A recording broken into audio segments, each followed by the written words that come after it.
Greetings, folks. Iolair here. Today's replay is the next in a series where the line gets blurred between seal clubbing and carrying. I sometimes have these matches because they're kind of an interesting example of where a skilled player who is playing at lower tiers has to pull out all of their game playing abilities and the capabilities of their ship to just even keep their team in the game. This match is courtesy of Schepker, who is sailing in the premium Tier 5 Japanese destroyer, the Kamikaze R, and he is in an all Tier 5 domination match on Solomon Islands. There are no aircraft carriers, obviously, because everything is Tier 5. And Schepker's build in the Kamikaze R is a torpedo-centric build, which is very common, I think, for this ship. She has very good torpedo systems for this tier. They go 7 kilometers at 68 knots, which is very fast for this tier. And they reload every 42 seconds base and faster once adrenaline rush starts kicking in, as well as taking the torpedo armament expertise skill, which Schepker does have on the ship. Now, Schepker has moved into the Alpha Cap here with his allied Nicholas, and it's going to be Schepker's very quick torpedoes that are going to arrive first at the opposing Nicholas's smoke and take out the Nicholas, claiming first blood for the team, and giving Schepker's team a little bit of a lead here briefly. But the opponents have taken Charlie, and they are taking Bravo without being contested at all, although Schepker's team is going to take Alpha now without being contested further. Now, Schepker's team has the overwhelming strength here currently at Alpha. They do have a couple of battleships, the New York and the Iron Duke, that are starting to move down the 2 line. Unfortunately, they are not very quick battleships. The New York in particular, I think, is very slow. The Iron Duke is maybe slightly faster. But right now, they're currently only facing a Montecuccoli and a Texas. Now, in very quick succession, the Allies have lost 2 ships, an Omaha that was up at the Charlie Cap, and the Nicholas that was down here at Alpha with Schepker. And so now the Allies have a 1-ship deficit, and with them only now securing the Alpha Cap and the opposition having now secured Bravo, the opponents are gaining points or getting a pretty significant point lead pretty quickly early in the game. In fact, the Schepker's team has just now lost its 3rd ship, a Congo, that's up at the Charlie line. And so things are just not looking very good. In fact, you can see some pinging on the map. Schepker needs his allies to move down here and start getting into a flank position. The Texas here is actually backing up. This is not a very good send angle, and I think Schepker knows that. But right now, I think it would be very difficult for him to get into a flanking torpedo position. Obviously, he can't go too much further south. And if he goes too far north, he's going to run into the Montecuccoli, or he could run into the Jaguar, which is now just showed up. Presumably, the Jaguar was one of the ships, or maybe the only ship that secured the Bravo Cap for the opponents. And that's a ship that Schepker doesn't really want to have get into a run-in with. And while he lands a couple of torpedoes on the Texas, Schepker does want to keep his distance here from the Jaguar as best he can. And he's, again, sending some more torpedoes out here. Now, looking at the tactical situation, again, the Allies have a 1-ship deficit. They have almost 200-point deficit on the leaderboard, and that is going to continue to grow here as things go, because it's going to be quite a while before the Allies actually make it to Bravo, which is really where they need to be going. The Allied New York should be turning more towards the center of the map. Instead, he's continuing to sail directly south, and that's going to make it take even longer for him to get further south. Schepker gets a tad close here to the Texas, and he does get briefly detected, and you can see some salvos coming in already. Obviously, they want to try to get a very dangerous torpedo boat off the flank as quickly as possible. And unfortunately, the New York that I mentioned earlier has now basically sailed into the far southwest corner of the map, which, given his speed, is not going to help his team too much. Schepker lands a couple more torpedoes on the Texas, And this is going to bring the Texas down to very low health. But the Texas is actually going to survive here. He's got a heal going right now, and he's going to regain some health. And Schepker's calling target on him. We really is really wants to get a ship advantage here. They have evened up the ship count, and they have an opportunity to finish off the Texas fairly quickly. But just as I was making those comments, the Allied Nicholas that was up at the Charlie side of the map has been taken out. So now they're working with a one ship deficit again. Schepker is getting some more torpedoes away here. These are actually sent on the Jaguar. Sometimes there's a bug in the replay system that it doesn't correctly show the targeted ship for torpedoes, and Schepker is honking his horn here on his ship while he takes out the Jaguar. So now the Allies have evened up the ship count. The Texas is burning. He is going to go down here to fires from the Iron Duke. And so now the Allies have gotten a one ship advantage, but they are still down on points because they have not, they've only held one cap to the opposition's two, and that's not helping too much. Now we can see this New York. I'm kind of harping on this point. Who's sailing across the J line. It's going to take them a long time to be able to get back to the middle of the map, which is really where the Allies need to get to. They need to get another cap. They need to establish some center map control. They have just a couple of cruisers, an Emerald and a Montecuccoli, that are in the Bravo area, and being able to get those, either take down those cruisers or at least push them away from Bravo will allow Schepker to get the cap for his team more readily.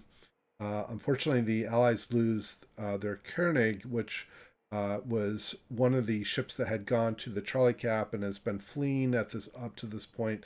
And so now the ship counts are even again, and the Allies continue to fall further and further behind. In fact, there's a 200-point deficit at this time. Schepker looks like he's going to be able to make it into the Bravo cap. He's calling target on the Emerald. Emerald is quite overextended. He should be a relatively easy kill for the Allies to be able to get him down, because the Emerald is broadside, or was, to the other Koenig. But right now, Schepker is working with a pretty significant tactical disadvantage on his team. The three Allies that were assisting him at Alpha continue to linger around the Alpha cap, and that's really limiting what ships, if any, they can fire on. And the rest of Schepker's allies, which are now on the northwest side of the map, they continue to get compressed. Schepker has unfortunately gotten detected here by the ARP Kirishima, and he's being fired upon by both the Kirishima and the Montecuccoli. Schepker needs to get back into some concealment here. He is at least contesting the cap, so that the opponents cannot get points from Bravo at this while he's in it. Although it is preventing him from being able to take the cap for the Allies. Sending some torpedoes out here toward the Montecuccoli to try to hopefully catch him off guard. But Schepker is making the right choice, in my opinion, here, to sail away. He can't attempt to sort of contest with the Montecuccoli in the area. The Italian cruisers have the semi-armor piercing shells are very strong against destroyers, and I think he's made the right choice here to pull away from the cap. Now the the Allies that were at Alpha have now started to make their way a little more clearly up the east side of the map. They should have been doing this whole time. I'm not sure why they were. Maybe they were very indecisive about whether they cut back and try to help more on the north side of the islands or what. Now we can see, coming back to the Bravo cap, Schepker's radio location is now pointed to the other side of this island. So it looks like the Montecuccoli has moved back into the Bravo cap likely. And Schepker wants to get some visibility on him because he really wants that Montecuccoli down. That will give Schepker a chance to try to get the Bravo cap again. Now the Allies are continuing to work with a significant ship deficit. Well, at this point they're down by one. There is the Montecuccoli. He's being detected by the one of the ships that's moving up the south side of these islands. Again, Schepker is calling target on the Montecuccoli because that's his main threat to being able to get into the cap and take it. We do lose the Jaguar, excuse me, while my phone is going off. But the Jaguar does take out the Jean Wei. So there's a little bit of a trade there. But looking at the points differential, it's gotten really bad. It's almost 400 point differential. The opponents have 826 points. Things are looking pretty dire at this point. Schepker knows that he needs to get into this cap. Even if he doesn't take it right away, excuse me, at least he can slow the opponent's point advance and limit them to being able to get points from only one cap. There is some pretty significant protected areas here in the Bravo cap. Montecuccoli is only 4.2 kilometers away from him, so that he doesn't, you know, he really shouldn't be trying to advance further here. Schepker is a very skilled destroyer player. He does get a torpedo on the Kirishima, disables either the steering or the engine, which is going to force damage control. And he's going to send some more torpedoes out toward the Kirishima and the Montecuccoli. He is being targeted here by 3 opponents. This was a pretty risky move, but maybe at this point Schepker was thinking he really didn't have too much of an option. Fortunately, he does this in a way that he stays. He was able to cut back into concealment fairly quickly. He has successfully driven the Kirishima out of the cap.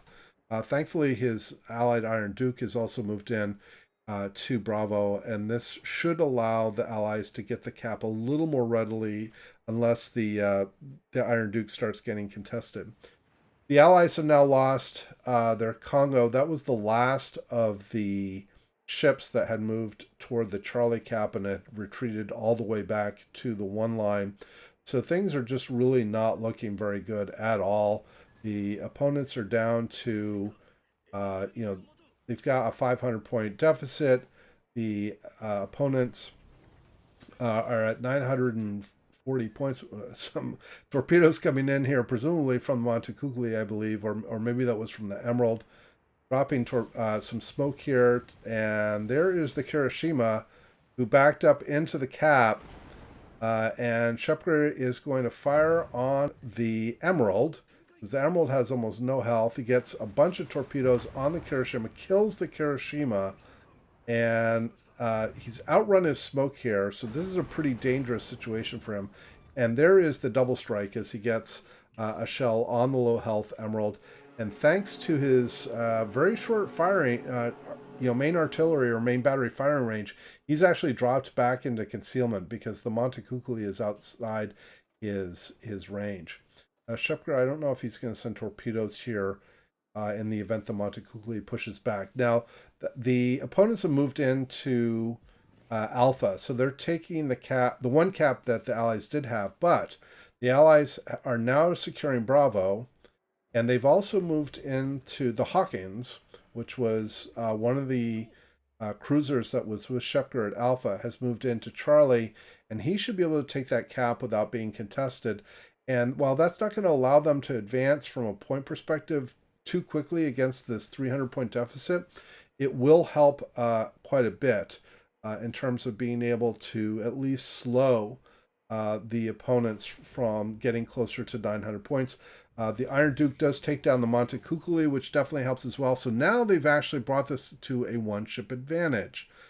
So some good work by the Hawkins to get into the Charlie cap, which he's now secured. And some improved support, I think, from the Iron Duke to help pick out some of these targets. Schepker is going to send torpedoes in the direction of the opposing Iron Duke that's sailing back north towards Bravo. Schepker does not have smoke for another 40 or so seconds, so he's got his speed boost going here. He needs to stay in some concealment. He would not be able to tolerate a well-placed, high-explosive battleship salvo, which the British battleships are kind of known for doing. Again, this is not an ideal send angle, but I don't know if he lands. Oh, he does get 1 torpedo. There's the high caliber achievement. So Schepker has definitely been doing some significant work here to keep his team in the game. His torpedoes, again, are up already. Again, this is a reflection of both the adrenaline rush and the torpedo armament expertise skill. His torpedoes are reloading, excuse me, in just a little over 30 seconds. So that's pretty potent for such for a ship at this with these types of torpedo characteristics. Does get a few shells out toward the Iron Duke, and he's now going to head back toward the Alpha Cap to be able to help deal with the New York. And now Schepker has just earned Kraken Unleashed by finishing off the Iron Duke. And so now he has gotten his team to the point where they will even up the points in less than 2 minutes, so long as all of the allies stay alive. There is still the opposing Kamikaze, which was last seen on the 2 line and had actually taken the Alpha Cap. So we can reasonably expect that he could be in a position to torpedo Schepker's allied New York here. Excuse me, Schepker is moving toward try to support his New York here by getting some hopefully getting some torpedoes off on the opposing New York. But the opposing New York is still a little bit outside his torpedo range.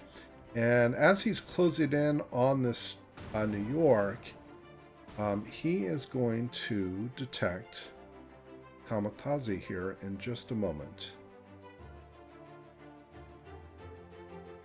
And there's the Kamikaze. He has almost no health, so Schepker fires a few shells over, a couple miss, but the third one is going to hit, and that gets him his 6th kill.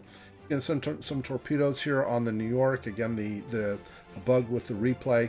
Fortunately, the opposing Kamikaze did get his torpedoes away, and Schepker unfortunately is taken down. But the Allies are going to take the lead here in just a few seconds. Schepker is going to land a torpedo on the New York, but it won't be quite enough to sink the New York. Even though flooding will be involved, the New York actually will survive the torpedo hit.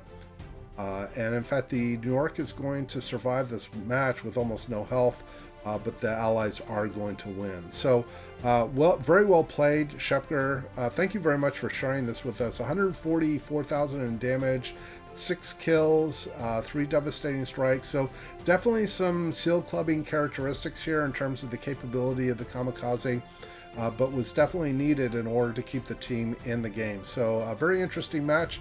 Thanks again, Schepker, for sharing. I hope everybody enjoyed the replay and the commentary.